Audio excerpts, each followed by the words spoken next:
Latest updates ఎప్పటికప్పుడు పొందడానికి big TV WhatsApp channel follow అవ్వండి. లింక్ డిస్క్రిప్షన్ లో ఉంది. ఇది వరకు ఎప్పుడూ లేదు.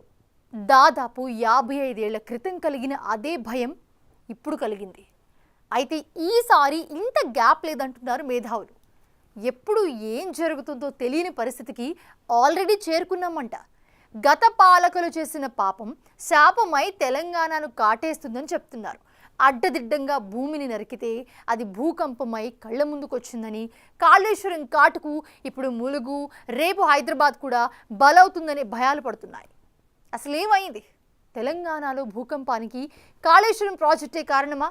నిపుణులు హెచ్చరించినా గత పాలకులు వినలేదా? ఈ శాపానికి రాబోయే రోజుల్లో నగరాలు కూడా మూల్యం చెల్లించక తప్పదా?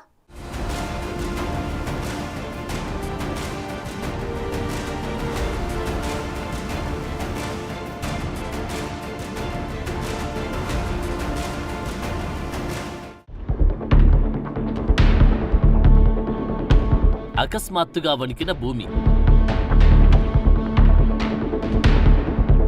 ఆందోళనలు కోటి రత్నాల వీణ. కారణం కాళేశ్వరమీనా? గత పాలకుల పాపమీనా? పరిస్థితులు చూస్తుంటే అలాగే కనిపిస్తున్నాయి. గుండ్రాయి లాంటి భూమి గుల్లబారిపోయిందని డౌట్లు వస్తున్నాయి. ఇది మేమంటున్న మాట కాదు, శాస్త్రవేత్తలు స్పష్టంగా చెబుతున్న రీజన్స్. తెలుగు రాష్ట్రాల్లో డిసెంబర్ 4న సంభవించిన భూ ప్రకంపనలు ఉదయం 7:25 ప్రాంతంలో 2 నుంచి 5 సెకండ్ల పాటు భూమి కంపించింది. హైదరాబాద్ నగరంతో పాటు తూర్పు తెలంగాణలోని చాలా జిల్లాలో భూకంపం ప్రభావం కనిపించింది. ఏపీలోని కొన్ని జిల్లాలోనూ భూ ప్రకంపనలు సంభవించాయి. ముఖ్యంగా ములుగు జిల్లా మేడారానికి దగ్గరలోని ఐలాపూర్కు సమీపంలో భూకంపం అందరినీ ఆందోళనకు గురిచేసింది. రిక్టర్ స్కేల్పై దీని తీవ్రత 5.3గా ఉంది. భూమికి 40 కిలోమీటర్ల లోతులో భూ ప్రకంపనలు మొదలయ్యాయని సైంటిస్టులు వెల్లడించారు. ఇంతగా భూమి కంపించడం 55 సంవత్సరాల్లో ఇదే మొదటిసారి అని నివేదికలు చెబుతున్నాయి.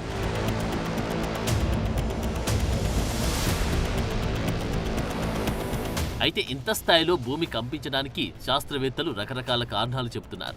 ములుగు ప్రాంతంలో సింగరేణి గనుల తవ్వకం ఎక్కువగా ఉండడం వల్ల అక్కడి భూమిలో మెత్తదనం ఎక్కువగా ఉంటుందని అంటున్నారు. అందువల్ల భూకంప తరంగాలు వేగంగా వ్యాపించేందుకు అనుకూల పరిస్థితులు భూమిలో ఏర్పడ్డాయని చెబుతున్నారు. దాంతో పాటుగా ఆ ఏరియా గోదావరి నదీ పరివాహక ప్రాంతం కావడం కూడా భూకంపాలకు కారణమని అంటున్నారు.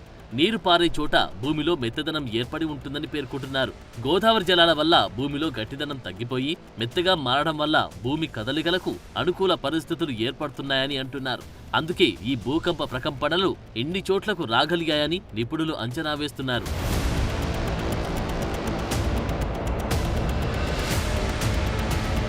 ముఖ్యంగా తెలంగాణలో ఇప్పుడు భూమి కంపించడానికి గల కారణాల్లో ప్రాజెక్టులు కూడా కీలకమంటున్నారు శాస్త్రవేత్తలు, పర్యావరణవేత్తలు. 55 ఏళ్ల రిక్టర్ స్థాయిలో మేడారంలో వచ్చిన భూకంపానికి కాళేశ్వరం ప్రాజెక్టు కూడా ఒక కారణంగా చూపిస్తున్నారు. ఎప్పుడు పొడిగా ఉండే భూమి మీద లక్షల క్యూసెక్ల నీరు బరువు ఉంచడం వల్ల భూమిపై ఒత్తిడి పెరిగిందని, అక్కడి నేల మెత్తబడడంతో భూమి పొరల్లో కదలికలు వస్తున్నట్టు చెబుతున్నారు. ఈ పరిస్థితుల వల్ల భూకంపాలు రావడంతో పాటు ఆ సైస్మిక్ జోన్లలో తీవ్రత కూడా పెరిగే అవకాశం ఉందని అంటున్నారు. ఇప్పుడే కాదు, భవిష్యత్తులోనూ ఇలాంటి ప్రాజెక్టుల వల్ల మరిన్ని భూకంపనలు వచ్చే అవకాశం ఉందని హెచ్చరిస్తున్నారు. ఇదే విషయాన్ని నిపుణులు డాక్టర్ నరసింహారెడ్డి కూడా వెల్లడించారు.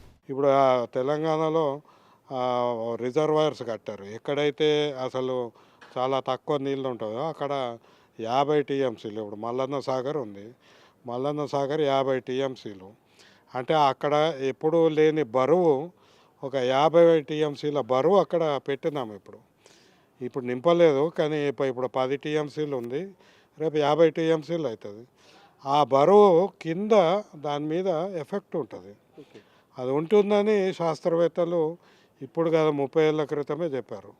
ఇరిగేషన్ ప్రాజెక్టులు, భారీ నీటిపారుదల ప్రాజెక్టులు కట్టేటప్పుడు ఆ సీస్మిక్ జోన్ చూస్తారు, కింద పొరల్లో ఏమన్నా మార్పులు వస్తాయని ప్రతిసారి అంచనాలు వేస్తారు. కానీ దురదృష్టం ఏంటంటే తెలంగాణలో కాళేశ్వరం కట్టినప్పుడు కానీ ఏ ప్రాజెక్ట్ కట్టినప్పుడు కానీ దీని మీద సవివరమైన అసెస్మెంట్ చేయలేదు. ఇది సంగతి. దశాబ్దాలుగా శాస్త్రవేత్తలు చెబుతూనే ఉన్నారు. కాళేశ్వరం ప్రాజెక్టు కట్టే ముందు కూడా నిపుణులంతా హెచ్చరించారు. అంతేకాదు కాళేశ్వరం ప్రాజెక్టులో భాగంగా కట్టిన మల్లన్న సాగర్ రిజర్వాయర్ సిస్మిక్ జోన్లో ఉందని, ఈ రిజర్వాయర్ భూకంపం ముప్పు ఉన్న ప్రాంతంలో కట్టారని ప్రాజెక్టు ప్రపోజల్ సమయంలోనే కేంద్ర ప్రభుత్వ సంస్థ ఎన్జీఆర్ఐ కూడా హెచ్చరించింది. ఇలా ప్రాజెక్టులు, రిజర్వాయర్ల కారణంగా భూమిలోకి నీరు చేరుతుందని, దీనివల్ల భూమిలోని ప్లేట్ల కదలికలు మరింత తేలిక అవుతాయని తెలిపారు. అనుకూలంగా లేని భూమిపైన నీటి నిల్వ వల్ల భూమి లోపల గట్టితనం తగ్గి భూమి లోపలి పొరలు త్వరగా కదలడానికి అవకాశం ఉంటుందని చెప్పారు. దానికి తగ్గట్లే ఎక్కడైతే గోదావరిపై ప్రాజెక్టులు ఉన్నాయో, ఎక్కడ బొగ్గు గనులు ఉన్నాయో అక్కడ భూకంపాలు కూడా సంభవించవచ్చని చరిత్ర ఉంది. అక్కడ గాని భూకంపం వస్తే దాదాపుగా చుట్టుపక్కల 300 కిలోమీటర్ల పరిధి వరకు భూ ప్రకంపనలు ఉంటాయని కూడా ఎన్జీఆర్ఐ తన నివేదికలో పేర్కొంది. అయినా గత పాలకులు దీన్ని పెడచెవిన పెట్టినట్లు ఇప్పుడు స్పష్టమైంది. జలయజ్ఞం అంటూ ప్రజల భవిష్యత్తును భగ్నం చేసే నిర్ణయాలు తీసుకున్నారనే అభిప్రాయాలు వస్తున్నాయి.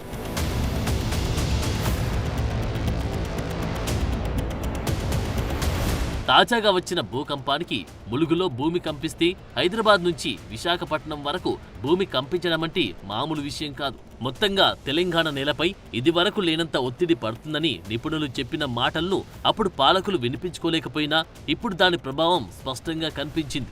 అసలు ములుగు ఉన్నది గోదావరి పరివాహక ప్రాంతంలో. అక్కడే బొగ్గు గనులు కూడా ఉన్నాయి. 24 గంటల పాటు బొగ్గు ఉత్పత్తి జరుగుతూనే ఉంటుంది. అంటే భూమి లోపలి ఖనిజాన్ని ఖాళీ చేస్తున్నారన్నమాట.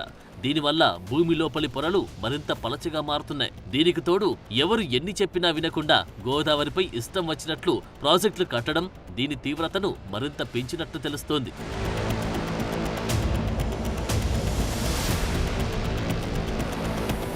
(1869) నుంచి 2020 వరకు లెక్కలు చూస్తే గోదావరి పరివాహక ప్రాంతంలో 25 సార్లు భూకంపాలు వచ్చినట్టు తెలుస్తోంది.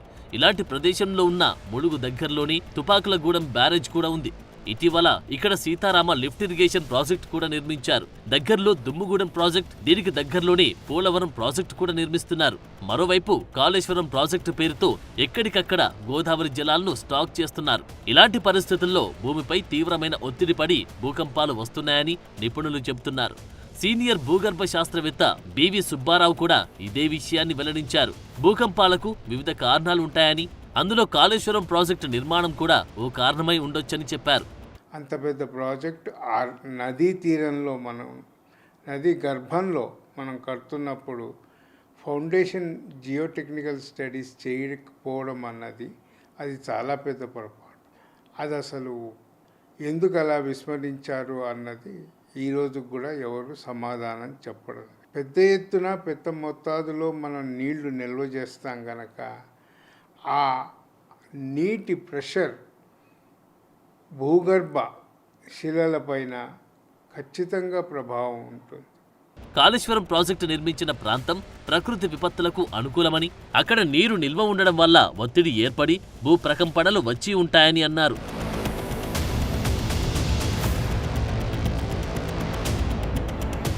ఇకపై మన ప్రభుత్వాలు భూకంపాలను దృష్టిలో పెట్టుకుని తగిన జాగ్రత్తలు తీసుకోవాల్సిందే. ముఖ్యంగా తెలంగాణలో జియోగ్రాఫికల్ పరీక్షలు చేపట్టాల్సిన పరిస్థితి వచ్చింది. 40 కిలోమీటర్ల లోతు నుంచి కూడా ప్రకంపనలు పైదాకా వచ్చాయంటే ఇది చిన్న విషయం మాత్రం కాదు.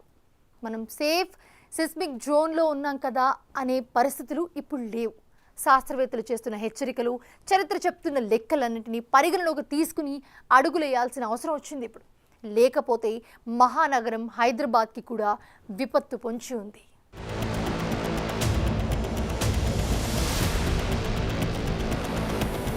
తాజాగా వచ్చిన భూకంపానికి కారణాలు ఏవైనా అది సంభవించింది. భవిష్యత్తులో అది ఎంత ప్రభావం చూపించగలదో హెచ్చరించింది. ఈ భూకంపం భూమికి 35 నుంచి 40 కిలోమీటర్ల లోతులో వచ్చింది కాబట్టి దాని ప్రభావం తక్కువగా ఉందని భావించాలి. భూమిపై ఒత్తిడి మరింత పెరిగితే ఈ ప్రభావం వేరుగా ఉంటుంది. భూమికి 10 కిలోమీటర్ల లోతులో గనుక భూకంపం ఏర్పడితే దాని ప్రభావం తీవ్రంగా ఉంటుంది. అందుకే ఇప్పటికే ఇచ్చిన బలమైన సంకేతాన్ని హెచ్చరికగా భావించాలి. ఈ మధ్య వర్షాకాలంలో ములుగు ఏటూరు నాగరం దగ్గర భారీ టోర్నడో వచ్చి దాదాపు 50,000 చెట్లు నేల కొరిగినప్పుడే బహుశా ఈ ప్రకృతి వచ్చిన మార్పును గమనించాల్సింది. అక్కడే ఈ టోర్నడో ఎందుకు వచ్చిందనే విషయాన్ని మరింత లోతుగా పరిశీలించాల్సింది. ఒక విధంగా ఈ ప్రాంత వాతావరణంలో మార్పులు వేగంగా వస్తున్నాయన్నది ఇప్పుడు అర్థమైంది. ఇక ముందు జాగ్రత్తలు తీసుకోకపోతే తెలంగాణకు మకుటంగా ఉన్న హైదరాబాద్ మహానగరానికి ముప్పు వాటిల్లే అవకాశం ఉంది.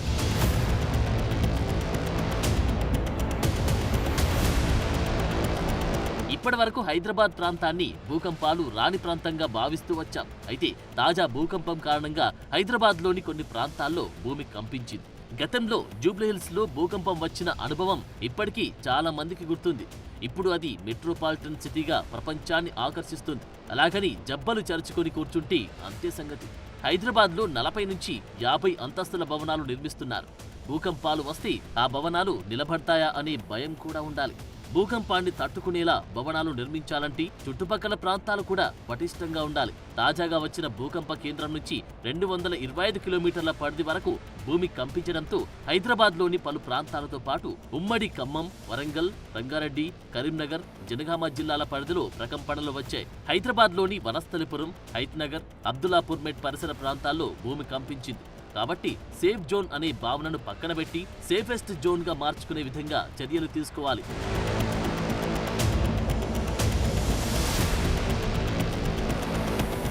నిజమే, తెలంగాణకు భూకంపాల ప్రమాదం తక్కువగానే ఉందని సెస్మిక్ జోన్ల పరిధులను బట్టి అర్థమవుతుంది. అలాగని ఇక్కడ అసలు భూకంపాలు రావని అపోహలో ఉండకూడదు. ఎందుకంటే అసలు భారతదేశంలో భూకంపాలు రాని జోన్లంటూ ఏవీ లేవు. భూకంపాలు వచ్చే సిస్మిక్ జోన్లు అనేవి వాటి లోపలి పొరల పరిస్థితి, వాటి మధ్య ఖాళీలు, పగుళ్ళు, కదలికల వంటి అంశాలను బట్టి విభజిస్తారు. వాటి ప్రకారం ఆయా ప్రాంతాల్లో ఎంత స్థాయిలో ప్రకంపనలు ఉంటాయనేది అంచనా వేస్తారు. ఇలాంటి స్థాయిలను దృష్టిలో పెట్టుకుని చేసిన విభజనలో తెలంగాణ 2వ జోన్లో ఉంది. ఏ జోన్లలో ఎంత ప్రభావం ఉంటుందో ఒకసారి చూద్దాం. జోన్ 5 అంటే భూకంపాల తీవ్రత 7 పాయింట్లు అంతకు మించి ఎక్కువ ఉంటుంది. హిమాలయ పర్వతాలు, జమ్మూ కాశ్మీర్, ఈశాన్య రాష్ట్రాలు, గుజరాత్ వంటివి ఈ జోన్లో ఉన్నాయి. ఇక జోన్ 4లో భూకంప తీవ్రత 6 నుంచి 7 పాయింట్లు ఉంటుంది. మహారాష్ట్రలోని ముంబై సహా గుజరాత్, ఉత్తరాఖండ్, యూపీ, బీహార్, జార్ఖండ్, దేశ రాజధాని ఢిల్లీ వంటివి ఇందులో ఉన్నాయి. ఈ 2 జోన్లలో తీవ్రమైన ప్రమాదాలకు అవకాశం ఉంటుంది.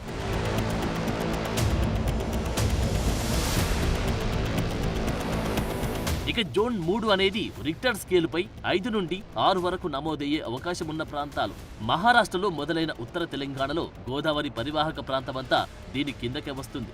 రామగుండం, మంచిర్యాల్, భూపాలపల్లి, బెల్లంపల్లి, భద్రాచలం, ఖమ్మం, అలాగే ఏపీలోని ఉభయ గోదావరి జిల్లాలు, ఒంగోలు, నెల్లూరు తదితర ప్రాంతాలు ఈ జోన్లో ఉన్నాయి.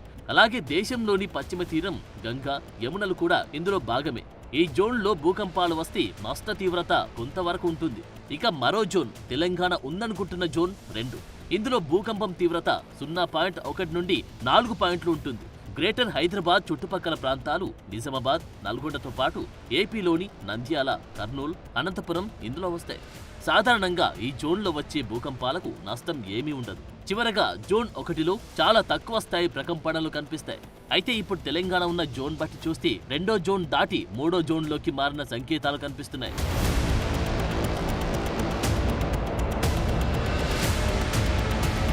ప్రస్తుతం భూమిపైన వేగంగా మారుతున్న వాతావరణం, హైదరాబాద్ వంటి నగరాల్లో పెరుగుతున్న కాలుష్యం, కాళేశ్వరం లాంటి పెద్ద పెద్ద ప్రాజెక్టులు వగైరా నష్టకారక అంశాలన్నీ కలిసి పరిస్థితుల్లో అనూహ్యమైన మార్పులకు కారణమవుతున్నాయి. శాస్త్రవేత్తలు సైతం అంచనా వేయలేని వాతావరణంలో అందరం బతుకుతున్నాం. ఇలాంటి నేపథ్యంలో జోన్లలో మార్పులుండవని చెప్పలేని పరిస్థితులున్నాయి.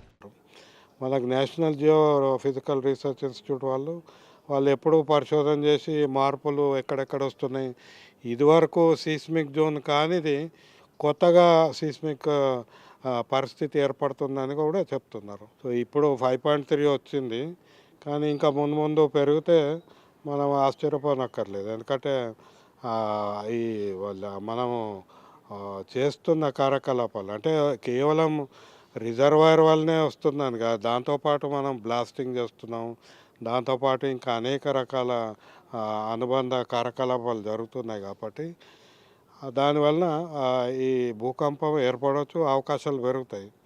ఇప్పుడు ఇక్కడ ఇదివరకు మనము జూబ్లీహిల్స్లో కూడా భూకంపం వచ్చింది ఇదివరకు. అప్పుడు కూడా చెప్పింది ఏంది, వీఆర్ సిట్టింగ్ అనే పర్టికులర్ జోన్, ఇక్కడ మనం కొన్ని కార్యకలాపాలు చేయొద్దు, చేస్తే అది మళ్ళా భూకంపాలు వచ్చే అవకాశం ఉంటుందని చెప్పారు. నిపుణులు చెబుతున్న దాన్ని బట్టి మల్లన్న సాగర్ వంటి ప్రాజెక్టులలో 50 టీఎంసీల నీళ్లు నింపకుండా 5 టీఎంసీలతో సరిపెట్టాల్సిందే. లేకపోతే భవిష్యత్తులో ఎలాంటి పరిణామాలు వస్తాయన్నది ఊహించడం కూడా కష్టమవుతుంది. అందులోనూ ప్రాజెక్టులు కట్టిన ప్రాంతంలో భూకంపాలు వచ్చిన సందర్భాలు దేశవ్యాప్తంగా చూస్తే చాలానే కనిపిస్తాయి. అలాగని ప్రాజెక్టులు కట్టినంత మాత్రాన భూమి కంపించదు. వాటికి తగిన భూభాగం, తగినంత ఒత్తిడి మాత్రమే తట్టుకోగల ప్రదేశాలను గుర్తించాలంతే. అదే గత ప్రభుత్వాలు చేయలేదు. ఫలితం ఇప్పుడు అనుభవించాల్సి వస్తుంది. బలంగా ఉన్న భూమిని నిర్మాణాల కోసం కంకరగా, బొగ్గుగా, మరో రూపంలో అతిగా తోడేస్తూ ఉండడం వల్ల ఈ పరిస్థితులు వచ్చాయి. అందుకే స్వార్థం కోసం ప్రకృతిలోని సహజ వనరులను అతిగా ధ్వంసం చేయకూడదు. అలా చేస్తే ఇలాంటి దుష్పరిణామాలు ఎదుర్కోవాల్సి వస్తుంది. ప్రాజెక్టులు, ఇతర అభివృద్ధి పనులు చేపట్టే సమయంలో భూ స్వభావానికి సంబంధించిన టెక్నికల్ అంశాలను విస్మరించకూడదన్నది తాజా భూకంపం మనకు నేర్పిన పాఠంగా చూడాలి.